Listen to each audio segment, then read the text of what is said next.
وأحسن منك لم تر قط عيني وأجمل منك لم تلد النساء خلقت مبرأ من كل عيب خلقت مبرأ من كل عيب كأنك قد خلقت كما تشاء كتاب أنزلناه إليك مبارك ليدبروا آياته وليتذكر أولو الألباب. یہ کتاب برکت والی ہے جسے ہم نے آپ کی طرف نازل فرمایا ہے تاکہ دانش مند لوگ اس کی آیتوں میں غور و فکر کریں اور نصیحت حاصل کریں. اللہم صلی علی سیدنا محمد وعلی آل سیدنا محمد بعدد کل ذرۃ مئۃ الف الف مرۃ. سامعین و ناظرین کرام، السلام علیکم ورحمۃ اللہ وبرکاتہ. سامعین کرام، سورہ واقعہ 75 نمبر آیت سے لے کر 81 تک حصہ اول. آج کا موضوع، کیا ہم قرآن پاک کی اہمیت کو سمجھتے ہیں؟ اس کے ساتھ آج کے سبق کا آغاز کرتے ہیں. سب سے پہلے گزشتہ سبق کا اعادہ ہوگا. فسبح باسم ربک العظیم. سو اپنے رب عظیم کے نام کی تسبیح کیا کریں. سامعین کرام، سورہ واقعہ آیت نمبر 75. سورہ واقعہ کے اختتامی مضامین ہیں سامعین کرام، اور تقریباً یکجا کیا جا رہا ہے، خلاصہ کے طور پہ بیان ہو رہا ہے کہ اے انسان، یعنی کامیابی انسان کی اس میں ہے کہ وہ اللہ کے حکم کے سامنے سر جھکا دے. اور اللہ کا حکم کیا ہے؟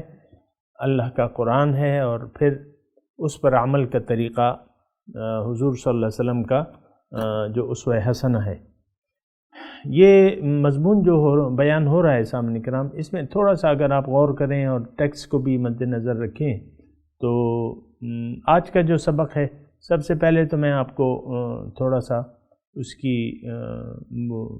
لفظی ترجمہ بیان کروں. فلا اقسم بمواقع النجوم، بس قسم ہے تاروں کے منزلوں کی. وَإِنَّهُ لَقَسَمٌ لَوْ تَعْلَمُونَ عظیم، اور بے شک یہ بڑی قسم ہے اگر تم جانو. إِنَّهُ لَقُرْآنٌ کریم، کہ یہ قرآن ہے عزت والا. فی کتاب مکنون، کتاب میں چھپی ہوئی. لا یمسہ الا المطہرون، اس کو نہیں چھو سکتے لیکن جو پاک ہیں. تنزیل من رب العالمین، نازل کیا گیا ہے رب العالمین کی طرف سے. افبہذا الحدیث انتم مدہنون، کیا اس بات سے تم سستی کرتے ہو؟ تو بہرحال میں سارا ترجمہ تو ابھی نہیں پڑھا، میں آپ کو یہ یعنی خود بھی سمجھنے کی کوشش کر رہا ہوں، آپ کو بھی. اور ایک بات جو ہے اس میں 2-3 باتیں نوٹ کرنے کی ہیں. ایک بات یہ ہے کہ دیکھیں، اللہ تعالیٰ نے ہمیں نقصان کے لیے نہیں پیدا کیا. اللہ تعالیٰ نے ہمیں ایک عظیم الشان مرتبے تک پہنچانے کے لیے پیدا کیا ہے، اور وہ کیا ہے کہ مقرب الہی، اللہ تعالیٰ کے دربار کا مقرب بننا، اور پھر اللہ سے ملاقات ہے، اللہ کی دیدار ہے، اور یہ ساری نعمتیں اللہ تعالیٰ ہمیں دینا چاہتا ہے. تو اس کے لیے پھر ایک دیکھیں، اللہ تعالیٰ نے ہمیں پیدا کیا ہے فائدے کے لیے. اس فائدے کو حاصل کرنے کے لیے انسان کو علم کی ضرورت ہے. انسان کو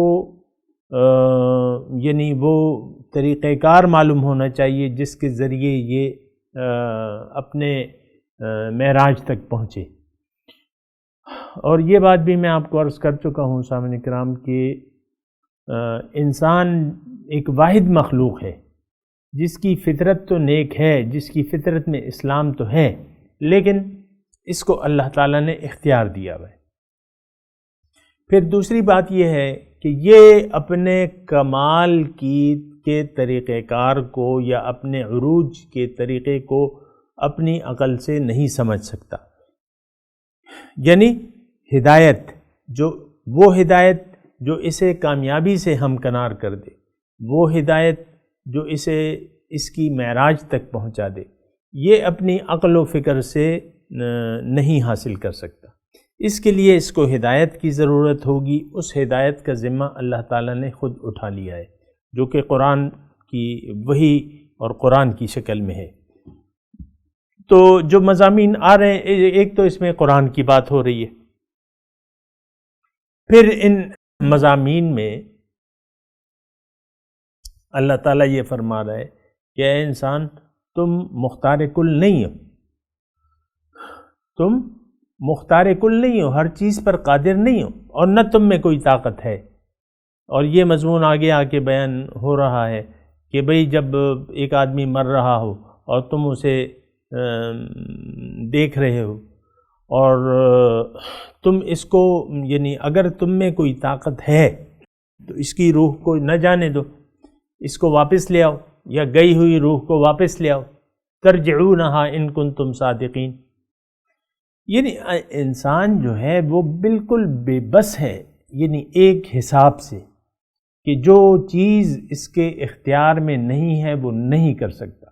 اس کا اپنا پیدا ہونا سامعین کرام اس کے اپنے اختیار میں نہیں ہے، اور اس کا مرنا بھی اس کے اختیار میں نہیں ہے۔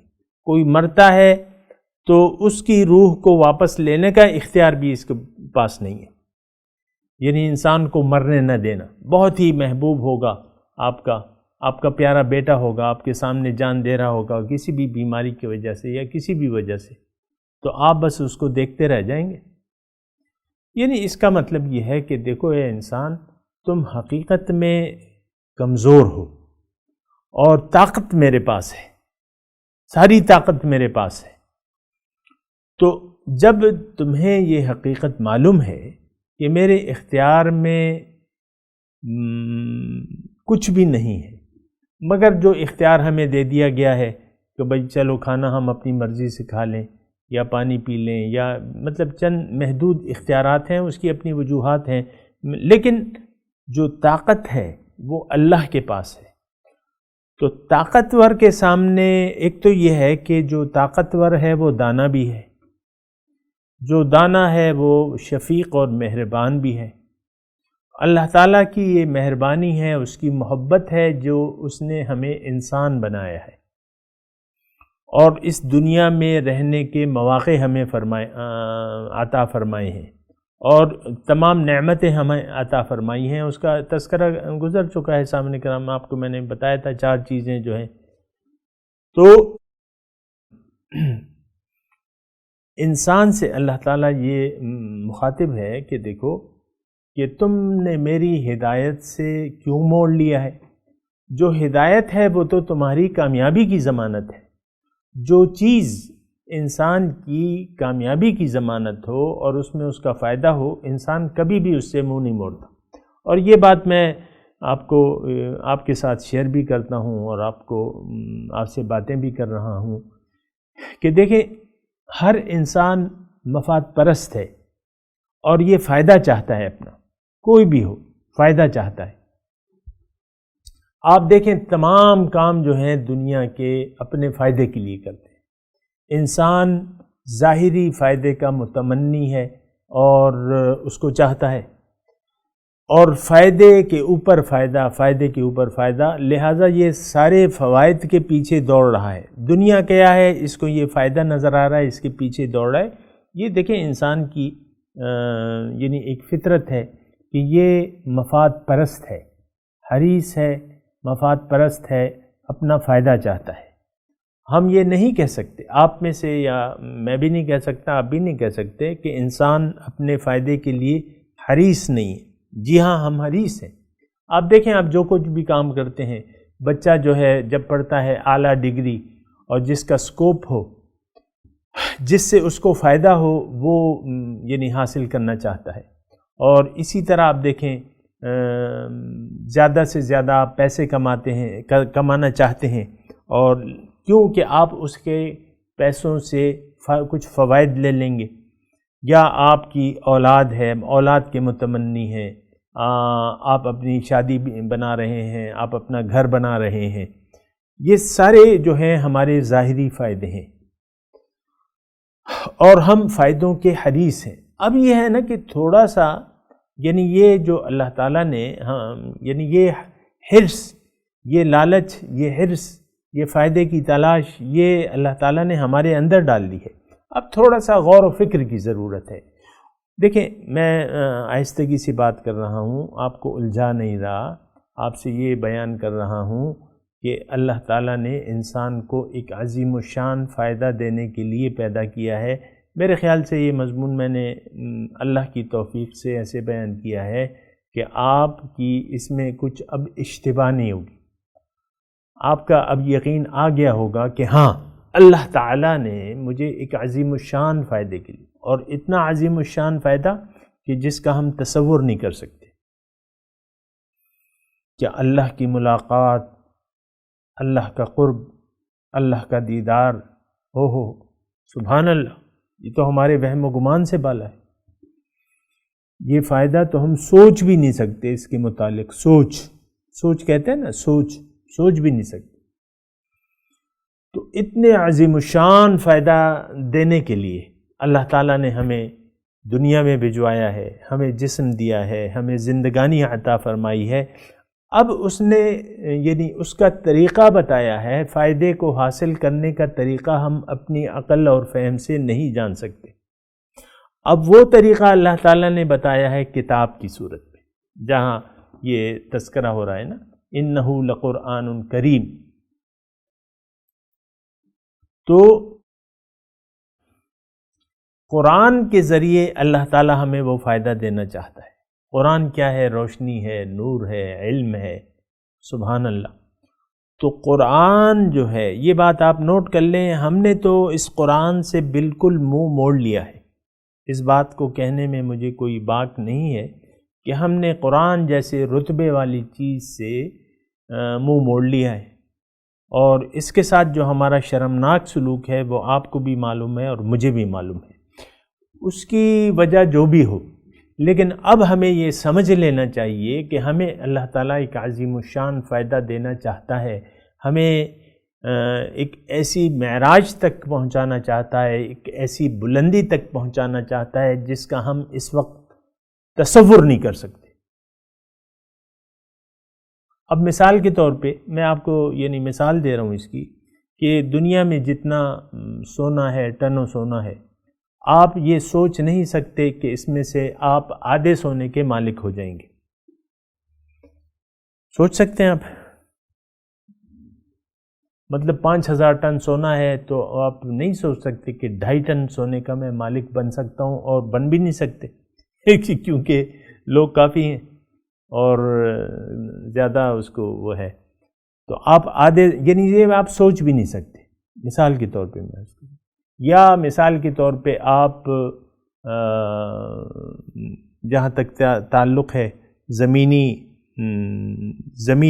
زمین کی حکومت کا، تو آپ یہ نہیں سوچ سکتے کہ آپ روس اور امریکہ اور چین کے اکیلے مالک بن سکتے ہیں، یعنی ان جیسے ممالک کے اور اسی ساری دولت کے مالک بن سکتے ہیں۔ سوچ سکتے ہیں آپ؟ نہیں سوچ سکتے۔ لیکن میں جو آپ کو بتا رہا ہوں، جو ہمیں اللہ تعالیٰ عطا فرما رہا ہے، تو اللہ تعالیٰ کے رسول یہ فرماتے ہیں کہ جنت میں ایک کوڑے کے برابر جگہ، کوڑا مطلب ایک لاٹھی یا جو بھی ہے، تو اس کے برابر جگہ جو ہے دنیا اور ما فیہا سے بہتر ہے۔ سبحان اللہ۔ اب یہ تو ہماری سوچ میں بھی نہیں آ سکتا۔ بہرحال میں اس کی آپ کو زیادہ وہ پریشان نہیں کر رہا، میں آپ کو یہ کہہ رہا ہوں کہ دیکھیں، جو مناصب اور مراتب اللہ تعالیٰ ہمیں دینا چاہتا ہے، جس کے لیے اس نے ہمیں عالم ارواح سے عالم دنیا میں بھجوایا ہے، جس کے لیے ہمیں اس نے ایک زندگی دی ہے، اس کے متعلق وہ جو دنیا کے متعلق میں نے آپ کو بنایا ہے نا، یہ بادشاہی اور سونا، ان سب سے یہ اس کے مقابلے میں کچھ بھی نہیں ہے، رائی کے دانے کے برابر بھی نہیں ہے۔ میں کیا کہہ رہا ہوں، ہم سن رہے ہیں؟ رائی کے دانے کے برابر بھی نہیں ہے اس ملاقات، اس تقرب، اس ملاقات اور دیدار کے مقابلے میں یہ چیزیں رائی کے دانے کے برابر بھی نہیں، بالکل نہیں ہے۔ کہاں محدود اور کہاں لامحدود، کہاں مٹی اور کہاں اللہ کا نور، اللہ کا تقرب، یہ برابری نہیں ہو سکتی۔ دیکھیں اتنے، میں آپ کو تھوڑا سا یعنی اپنے آپ کو بھی یہ لالچ دلا رہا ہوں اور آپ کو بھی بتا رہا ہوں کہ اتنے عظیم الشان مرتبوں تک پہنچانے کے لیے آپ کو اللہ تعالیٰ نے عالم ارواح سے اٹھا کے عالم اجساد میں لے آیا، یا جسم دیا اور زندگانی دی۔ اب اس پہ تو جتنا ہم شکریہ ادا کریں تو اس کا ہم کم ہے، یعنی جتنے بھی اس کے احسان مند ہوں وہ کم ہے، ایک بات۔ پھر دوسری بات جو میں یہ اس مضمون کے حساب سے آپ کو کہنا چاہتا ہوں وہ یہ ہے کہ اللہ تعالیٰ نے ان مرتبوں تک پہنچنے کا طریقہ جو ہے وہ قرآن میں لکھ دیا ہے، اور اس نے ایک بہت آسان ہمیں طریقہ بتا دیا ہے کہ بھئی تم نفسانی خواہشات کے مطابق نہ جیو۔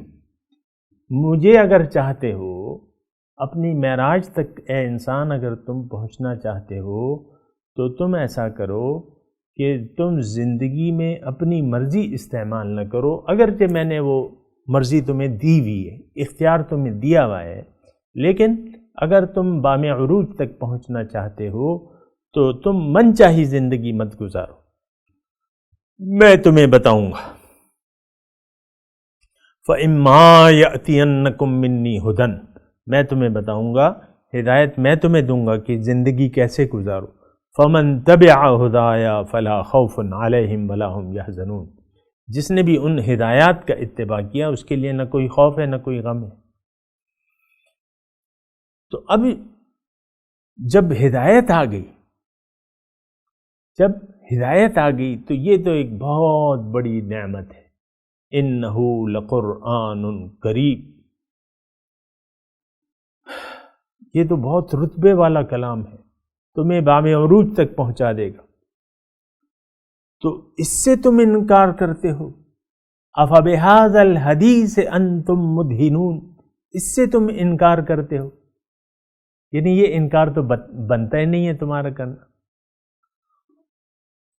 یعنی دیکھیں ایک خزانے کا پتہ ہے، ایک خزانہ ہے ایک پہاڑ میں، مثال کے طور پہ دیکھیں، یہ مثالیں مجھے مجبوراً بیان کرنی پڑتی ہیں ورنہ یہ کوئی لگا نہیں کھاتی ان نعمتوں کے مقابلے میں۔ بہرحال ایک غار ہے، ایک پوشیدہ غار ہے، مثال کے طور پہ تھوڑی دیر کے لیے فرض کر لیں، اس میں جو ہے 1 من سونا ہے اور 2 من چاندی ہے اور ہیرے ہیں اور جواہرات ہے، لیکن اس کا وہ چھپا ہوا ہے،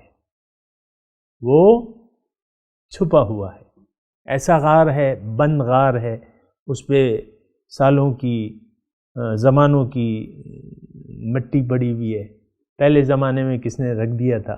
آپ کو خواب میں کوئی آتا ہے اور بتاتا ہے کہ بھئی وہاں ایک اس بستی میں ایک پہاڑ ہے، ایک غار ہے، تو آپ کو وہ کوئی فرشتہ آ جاتا ہے خواب میں، جو بھی ہوتا ہے لیکن میں آپ کو یہ مثال دے رہا ہوں، تو آپ کو پھر وہ ایک دیتا ہے، ایک نقشہ دیتا ہے، کیا نقشہ؟ ان راستوں کا نقشہ جن راستوں پر چل کر آپ اس خزانے تک پہنچ جاتے ہیں۔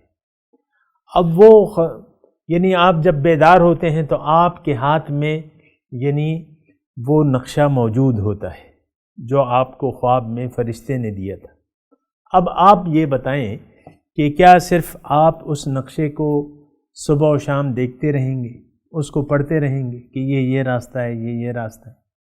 ہمارا تو یہی ہے نا، یعنی ہمارا المیہ تو یہ ہے کہ ہم صرف اس نقشے کو پڑھتے رہتے ہیں، اس سے اس خزانے تک پہنچتے کی کوشش ہی نہیں کرتے۔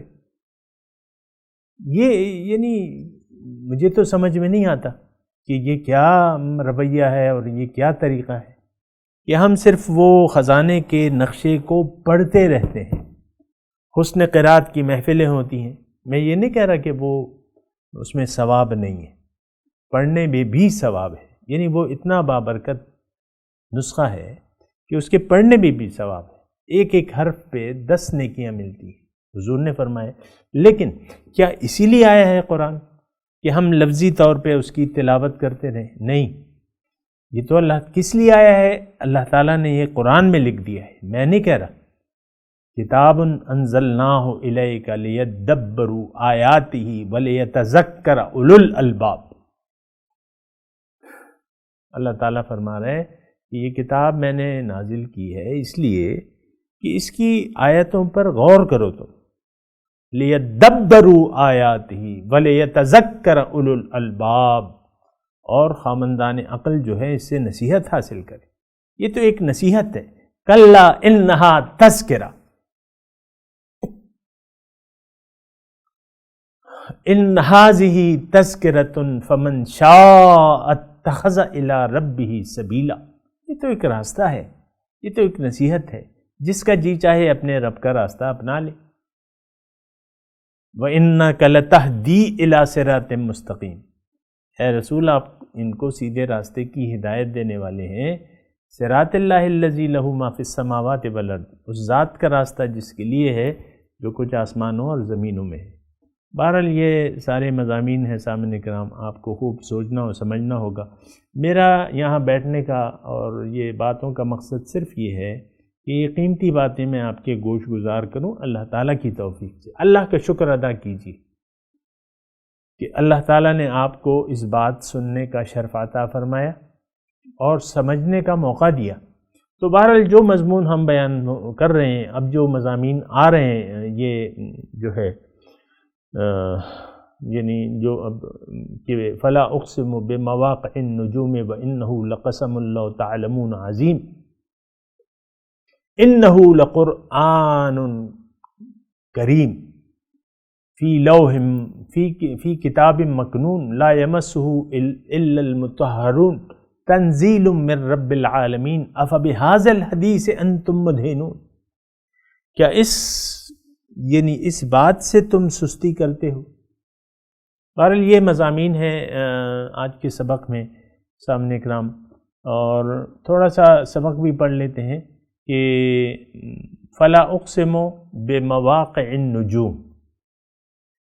اب یہ ایک ترتیب ہے، یعنی ایک بات اللہ تعالیٰ فرمانا چاہ رہے ہیں، پھر دلائل مدعا کیا ہے؟ انہ لقرآن کریم، کہ یہ کتاب جو ہے یہ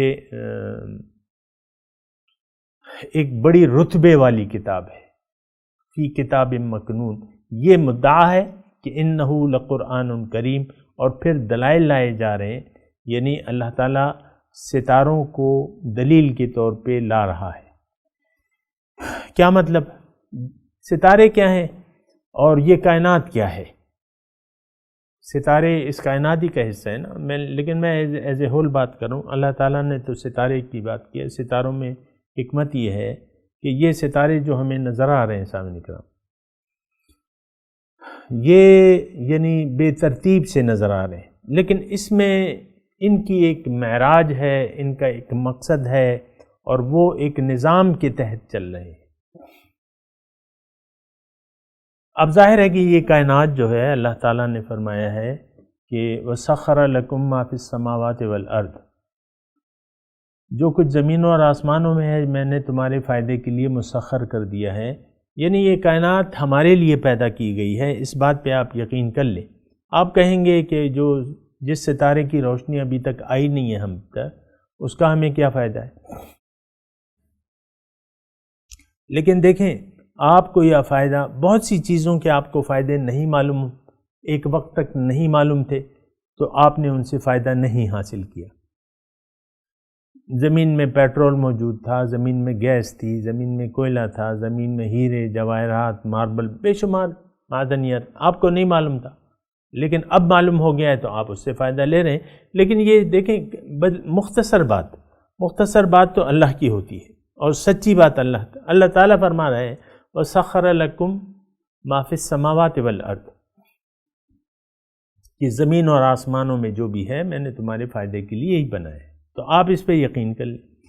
اب یہ ہے نا کہ یہ جو اوپر کائنات ہے، جو ستارے ہیں، یہ بظاہر ہمیں بے ربط نظر آ رہے ہیں، کوئی دور ہے، کوئی نزدیک ہے، کوئی ادھر ہے، کوئی ادھر ہے، کہیں ستاروں کا جمگٹا ہے، کہیں نہیں ہے۔ تو اللہ تعالیٰ یہاں فرما رہے ہیں کہ فلا اقسم بمواقع النجوم، کہ ستاروں کی ہمیں ستاروں کی منزلوں کی قسم، اور یہ قسم بڑی عظیم ہے اگر تم سمجھو۔ وَإِنَّهُ لَقَسَمٌ لَوْ تَعْلَمُونَ عظیم۔ دیکھیں میں آپ کو اپنے یعنی ایک اس کی تمہیدی جو بات ہے وہ آپ کو عرض کر دوں، اگرچہ وقت میرے پاس ابھی تھوڑا ہے لیکن کچھ ابھی بیان کر لوں گا، کچھ انشاءاللہ اگلی نشست میں۔ میں یہ کہہ رہا ہوں کہ دیکھیں اللہ تعالیٰ نے یہ کائنات پیدا کی ہے، اور اس کا خالق بھی وہ ہے اور اس کو چلانے والا بھی وہ ہے، اس کی ترتیب اسی نے قائم کی ہے۔ اللہ تعالیٰ نے اس کائنات کو بنایا ہے، اور اس میں وَأَوْحَى فِي كُلِّ سَمَاءٍ أَمْرَهَا، اللہ تعالیٰ یہ فرما رہے ہیں کہ ہر آسمان میں نے اس کا قانون رکھ دیا ہے۔ مجھے بھی معلوم ہے، آپ کو بھی معلوم ہے کہ یہ کائنات اللہ نے بنائی ہے، اور ایک اس ہر مخلوق کی ایک معراج ہے، اور ہر مخلوق اپنی معراج کو بھی جانتی ہے اور اس کو کرنے کا طریقہ بھی جانتی ہے۔ یعنی اللہ تعالیٰ نے اسے یعنی اس میں فیٹ کر دیا ہے، ایک قسم کا ہم کہتے ہیں نا پروگرام جو ہے فیٹ کر دیا ہے۔ تو جیسے کہ شہد کی مکھی ہے، اس کو معلوم ہے کہ میں نے کیا کرنا ہے، شہد بنانا ہے، اور کیسے بنانا ہے یہ بھی اس کو معلوم ہے، لہٰذا وہ کرتی رہتی ہے۔ شہد کی مکھی تو شہد ہی بناتی ہے نا، یعنی شہد کی مکھی کی معراج کیا ہے کہ وہ اپنے لیے اور انسان کے فائدے کے لیے شہد تیار کرے۔ ظاہر ہے کہ وہ خود بھی شہد استعمال کرتی ہے۔ تو اب شہد کی مکھی جانتی ہے کہ میں نے کرنا کیا ہے، اور وہ یہ بھی جانتی ہے میں نے کیسے کرنا ہے، اور وہ کر رہی ہے۔ کل قد علم صلاتہ والتسبیح، ہر ایک مخلوق اپنی نماز اور اپنی تسبیح بیان کر رہی۔ تو بہرحال آج کا جو سبق ہے سامعین کرام یہاں تک ہم نے پڑھ لیا ہے۔ میں تلاوت کرتا ہوں، میرے ساتھ دہرائیے۔ اعوذ باللہ من الشیطان الرجیم، بسم اللہ الرحمن الرحیم۔ فلا اقسم بمواقع النجوم وَإِنَّهُ لَقَسَمٌ لَوْ تَعْلَمُونَ عَظِيمٌ إِنَّهُ لَقُرْآنٌ كَرِيمٌ فِي كِتَابٍ مَّكْنُونٍ لَا يَمَسُّهُ إِلَّا الْمُطَهَّرُونَ تَنزِيلٌ مِّن رَّبِّ الْعَالَمِينَ أَفَبِهَٰذَا الْحَدِيثِ أَنتُم مُّدْهِنُونَ وَتَجْعَلُونَ رِزْقَكُمْ أَنَّكُمْ تُكَذِّبُونَ۔ اب ان آیات کی تلاوت اور ترجمہ سنتے ہیں۔ فَلَا أُقْسِمُ بِمَوَاقِعِ النُّجُومِ I swear by the locations of the stars. وَإِنَّهُ لَقَسَمٌ لَوْ تَعْلَمُونَ عَظِيمٌ It is an oath. If you only knew, that is tremendous. إِنَّهُ لَقُرْآنٌ كَرِيمٌ It is a noble Quran. فِي كِتَابٍ مَّكْنُونٍ In a well-protected book. لَا يَمَسُّهُ إِلَّا الْمُطَهَّرُونَ None can grasp it except the purified. تَنزِيلٌ مِّن رَّبِّ الْعَالَمِينَ A revelation from the Lord of the worlds. أَفَبِهَٰذَا الْحَدِيثِ أَنتُم مُّدْهِنُونَ Is it this discourse that you take so lightly? اس کے ساتھ ہی آج کے درس کا وقت اختتام کو پہنچا۔ انشاءاللہ اگلے درس میں ملاقات ہوگی۔ وآخر دعوانا ان الحمد للہ رب العالمین، والسلام علیکم ورحمۃ اللہ وبرکاتہ۔